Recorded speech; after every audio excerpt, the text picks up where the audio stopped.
Yabada. Merci pour ta merveilleuse présence. Merci de te servir de ma petite vie pour atteindre tes objectifs ce soir. Je soumets ces instants entre tes mains. Que le nom de notre Seigneur soit glorifié. Fais-nous du bien, Saint-Esprit. Déverse ta présence. Déverse ta gloire. Déverse ta puissance en ce lieu. Qu'aucune personne ne rentre pas comme elle est venue. Laisse que nous puissions expérimenter ta vie. Au nom de Jésus. Amen. Amen. Alléluia. Je vous salue au nom de Jésus. Nous bénissons le Seigneur pour sa grâce. Notre thème est intitulé « Vous recevrez une puissance ». Alors je vais lire rapidement deux passages, un peu longs, pour que nous puissions comprendre. Alléluia. Actes des Apôtres, chapitre 1er, versets 4 à 5. Acte 1, 4 à 5. Puis verset 8. Verset 8. Verset 12 à 13a. Et puis verset 14.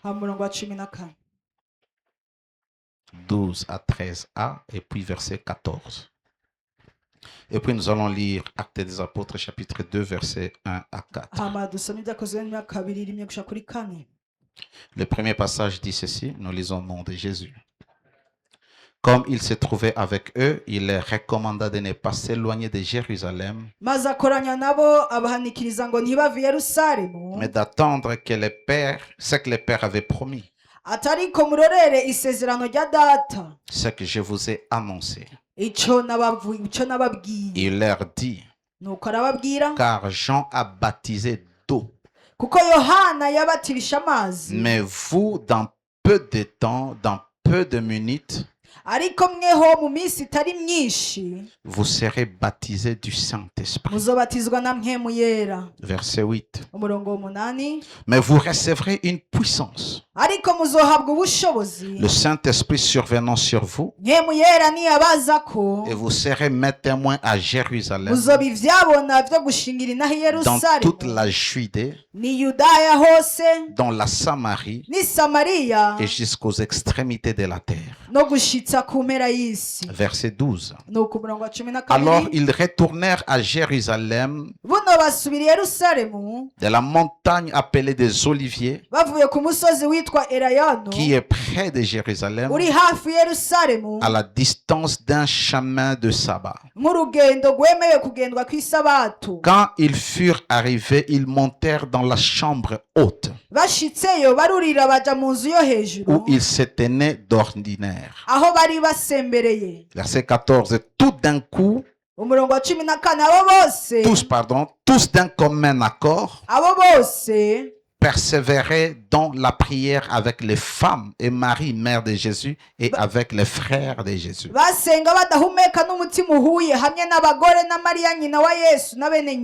Chapitre 2, 1 à 4, la Bible dit.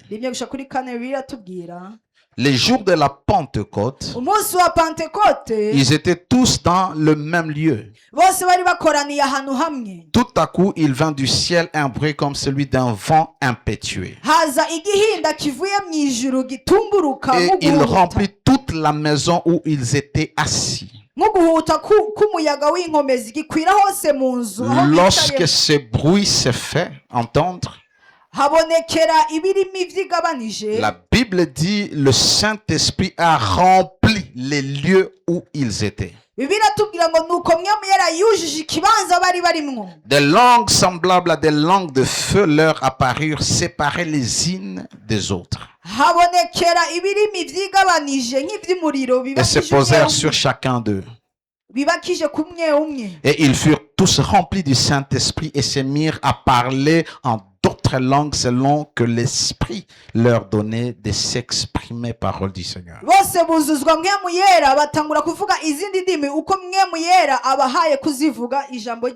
Alléluia. Ici, cet événement s'est passé après la résurrection de Jésus. Après qu'il soit apparu à plusieurs disciples pendant 40 jours. Et il devait monter au ciel, ce qu'on appelle l'ascension du Seigneur. Et lorsqu'il commence avant son ascension, il donne la promesse à ses disciples ou à ses apôtres.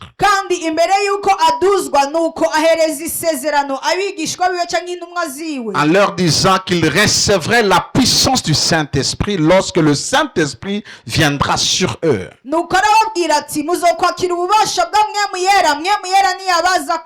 Parce qu'il donne une promesse, il donne aussi la condition ou l'ordre. Il les instruit. Vous allez recevoir la puissance du Saint-Esprit, mais ne vous éloignez pas de Jérusalem. Pourquoi?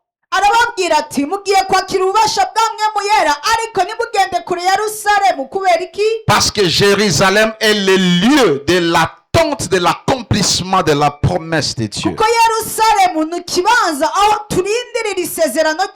Jérusalem est le lieu de la prière et d'intercession. Peu importe la promesse que Dieu va te donner, tu dois t'arranger à ne pas t'éloigner de Jérusalem, de la place de la prière.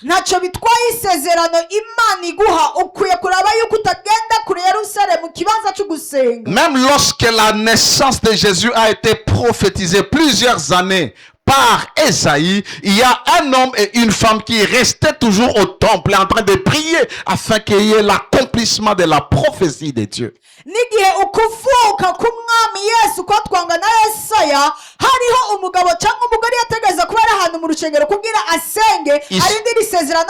Ils sont restés là à la place de la prière en train d'intercéder. Et la Bible dit, lorsque les apôtres ont quitté le mont des Oliviers, là où Jésus est monté au ciel, ils sont rentrés à Jérusalem et ils sont allés tout droit dans la chambre haute, là où ils avaient l'habitude de se réunir et de prier.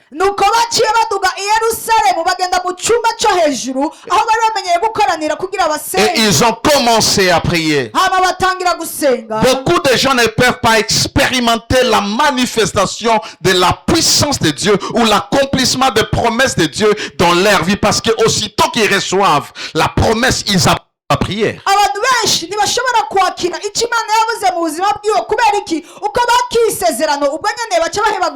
Il y a les promesses de Dieu qui ne se réalisent pas tout simplement parce que Dieu est souverain. Il y a des promesses qui se réalisent parce qu'il y a eu un homme, une femme qui prie.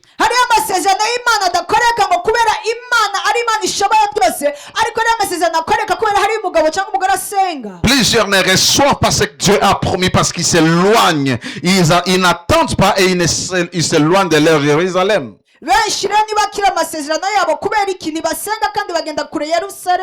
Et la Bible dit, pendant qu'ils priaient 10 jours après l'ascension de Jésus, quelque chose s'est produit au chapitre 2.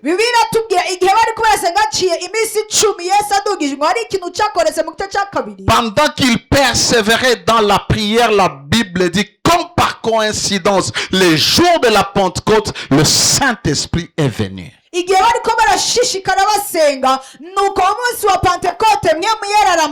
Et rappelez-vous au chapitre 1er verset 8 que Jésus est en train de le promettre la puissance du Saint-Esprit pour un but, pour une cause.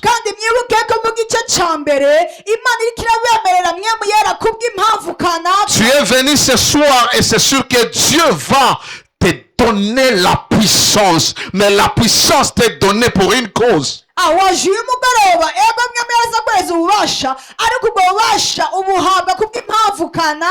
Dieu ne te donne pas la puissance pour que tu sois connu. Dieu ne te donne pas la puissance pour que tu aies l'argent.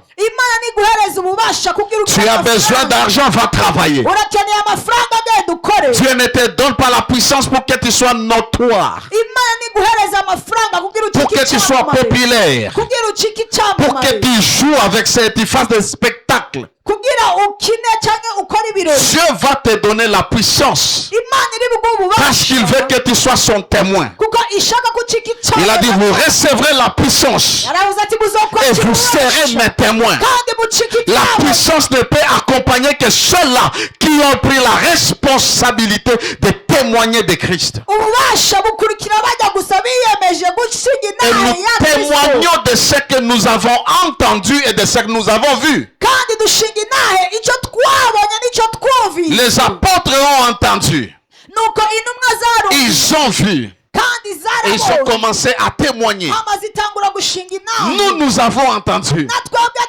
Nous n'avons pas vu le Seigneur, mais nous le voyons chaque jour dans nos vies. Il fait des choses. Il nous a sauvés. Il nous guérit. Il nous bénit. Nous devons être ses témoins. Il dit, vous serez mes témoins à Jérusalem. Jérusalem, non seulement c'est la place de la prière, la place de l'accomplissement des plans de Dieu, mais Jérusalem, c'est ta maison. Tu dois être témoin de Jésus chez toi. Avant de te témoigner à l'église, tu dois être témoigné à la maison. Tu vas parler de Jésus chez toi avant de parler à l'extérieur.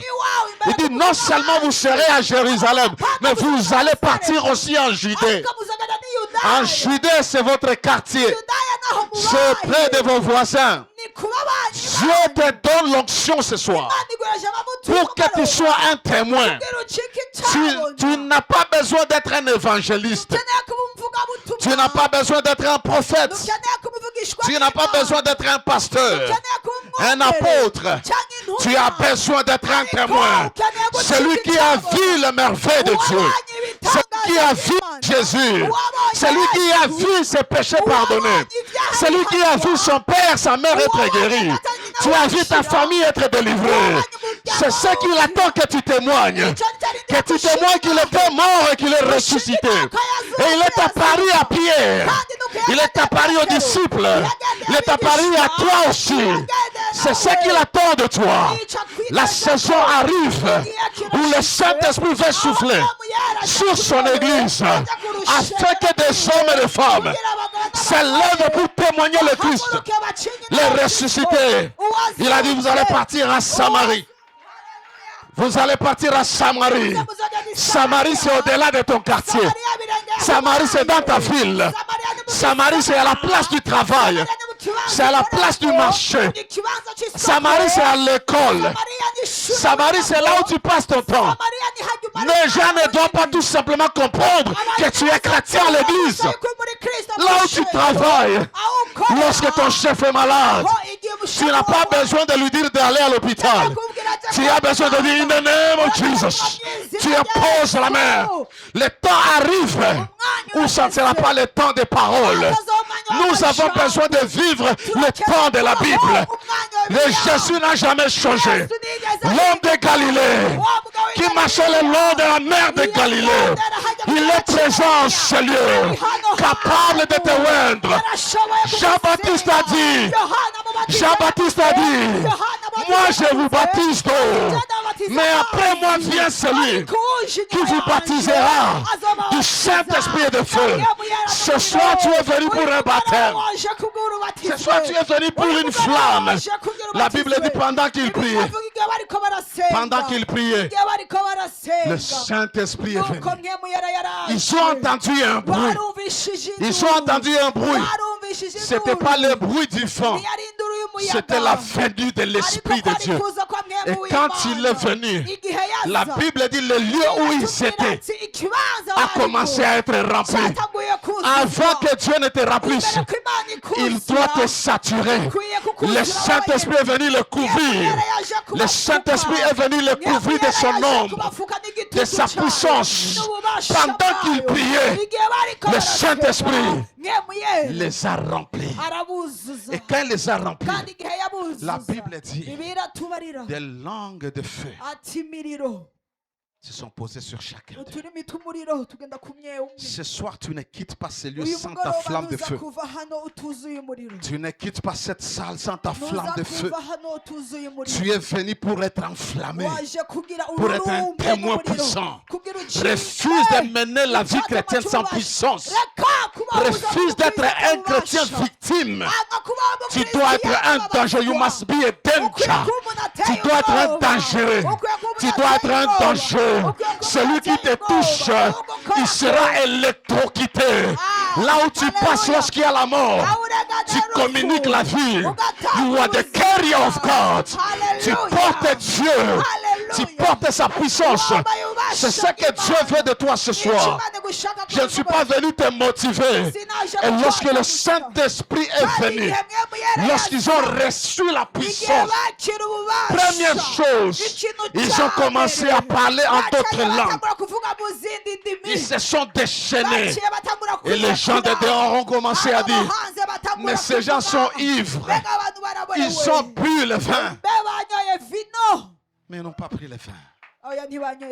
Quand le Saint-Esprit te saisit, tu es sous l'influence du vin de Dieu.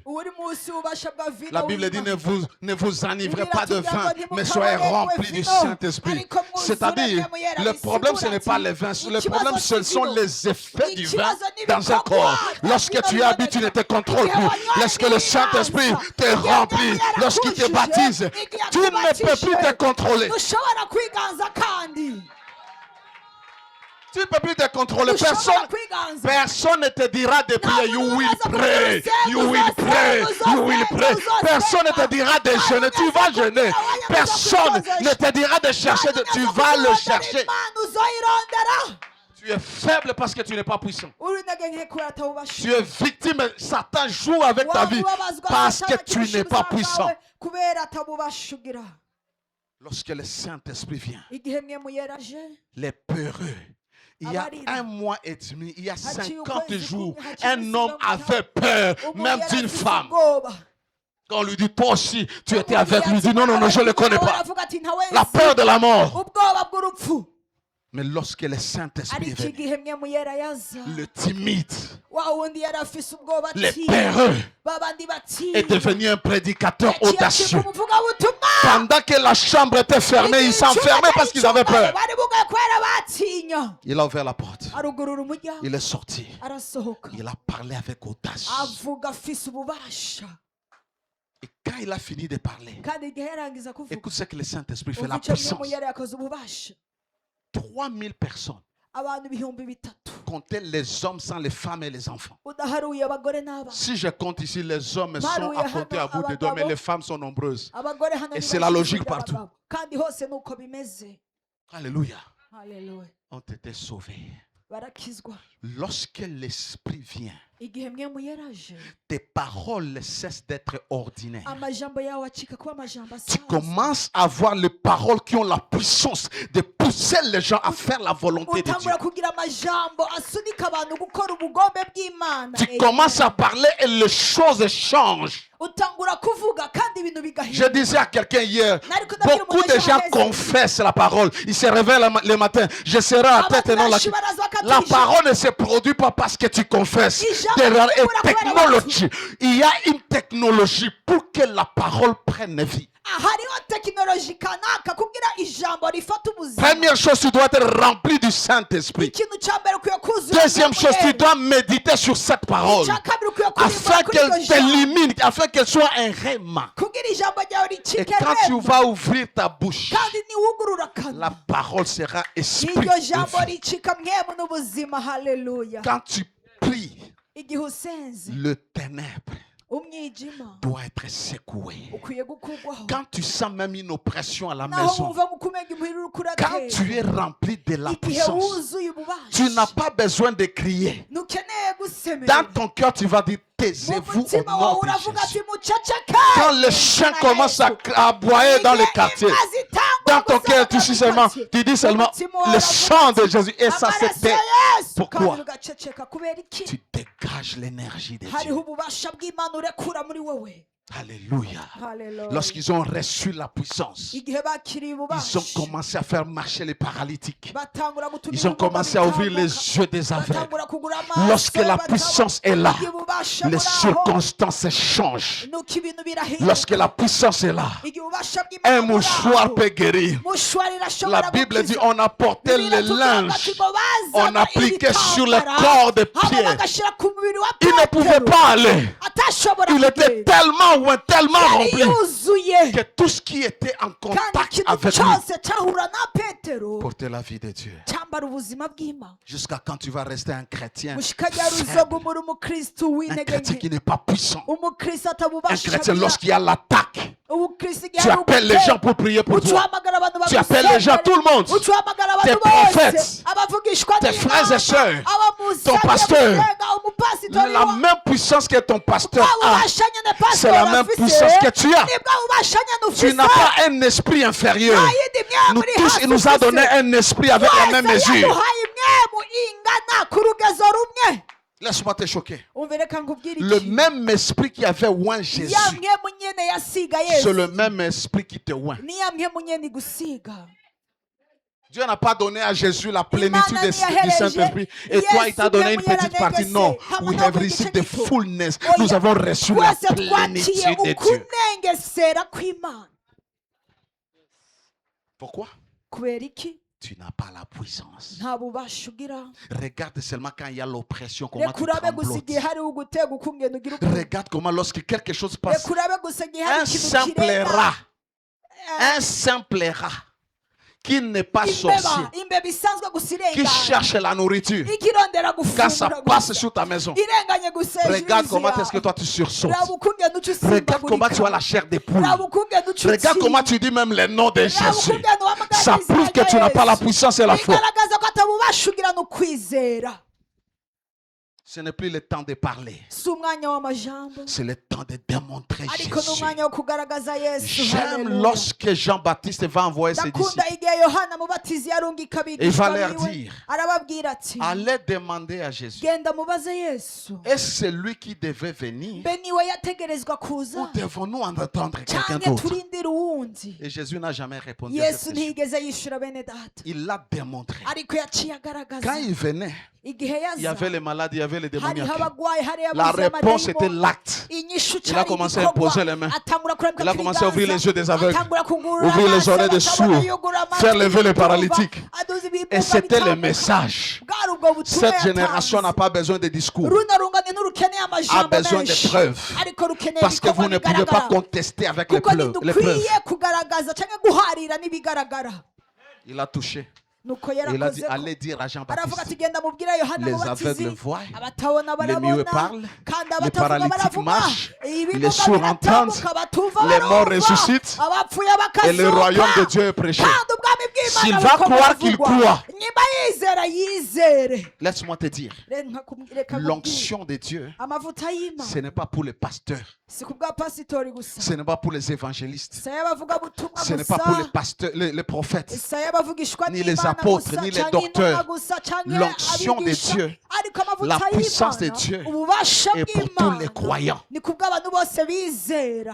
Que tu sois pasteur, tu as besoin de la puissance. Que tu sois étudiant, tu as besoin de la puissance. Que tu sois un homme d'affaires, tu as besoin de la puissance.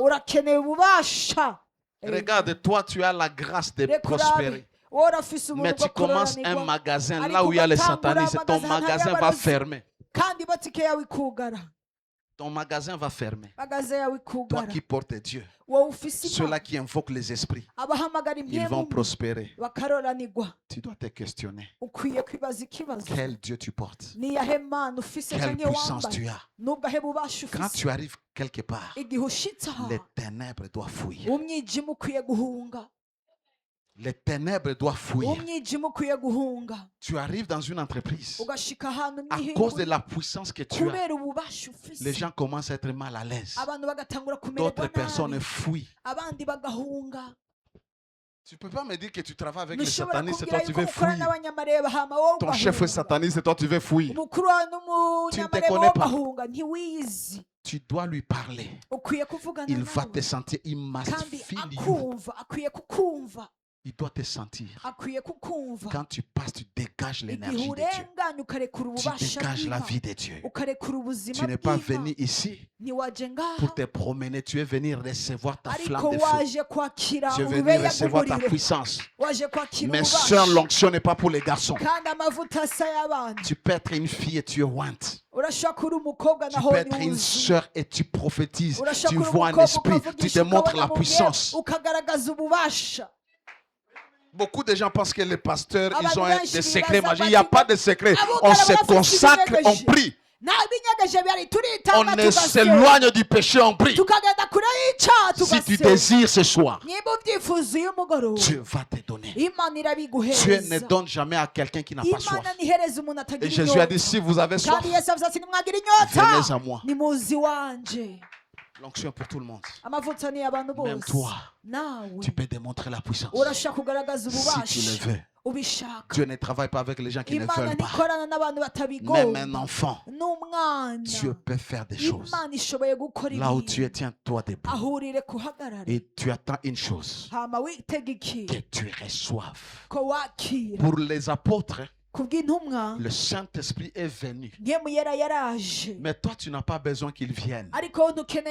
Tu n'es plus dans l'Ancien Testament. Tu n'es plus dans l'Ancienne Alliance. Le Saint-Esprit est en toi. Il ne te remplit pas de l'extérieur vers l'intérieur.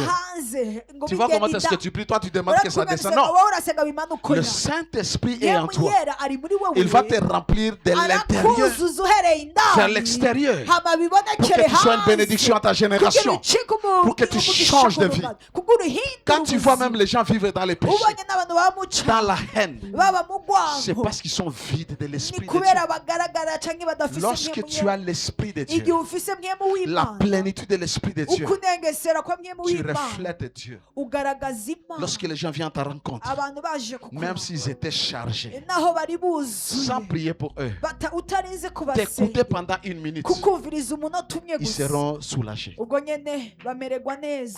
Arrête d'être un chrétien faible, un chrétien victime. Cherche la puissance. Cherche la puissance. Arrête de prêcher et les gens dorment. Arrête de prêcher et les gens sont ennuyés. Cherche la puissance. Quand la puissance est là, personne ne peut résister. Quand la puissance est là, même les rois s'inclinent. Refuse de chanter sans la puissance. Tu seras en train de chanter, les gens seront en train de rire. Parce qu'ils voient que tu fais la comédie. Mais quand la puissance est là, pendant que tu chantes, le ciel s'ouvre, l'Esprit est répandu sur les gens. Refuse d'utiliser un talent sans que le talent ne soit loin. Dieu a dit à Moïse, je choisis Bethsalel et je le loin de mon esprit. Imagine, il était un artiste. Il devait faire les œuvres d'art. Mais comment quelqu'un qui doit faire les œuvres d'art a besoin du Saint-Esprit? Mais il doit tout simplement utiliser son talent. Mon fils, lorsque tu joues la guitare, ce n'est pas l'expertise, ça doit venir de l'esprit.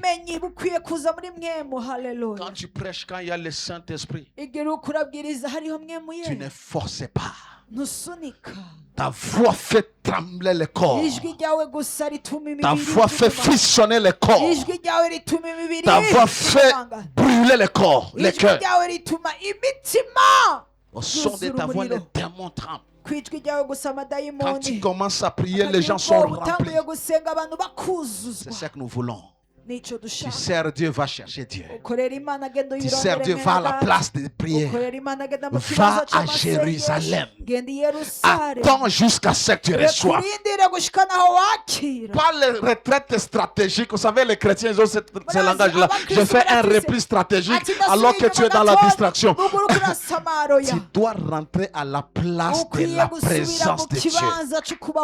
Et tu ne quittes pas Jérusalem sans que le feu ne descende sur toi. Commence à dire merci au Saint-Esprit. Oh,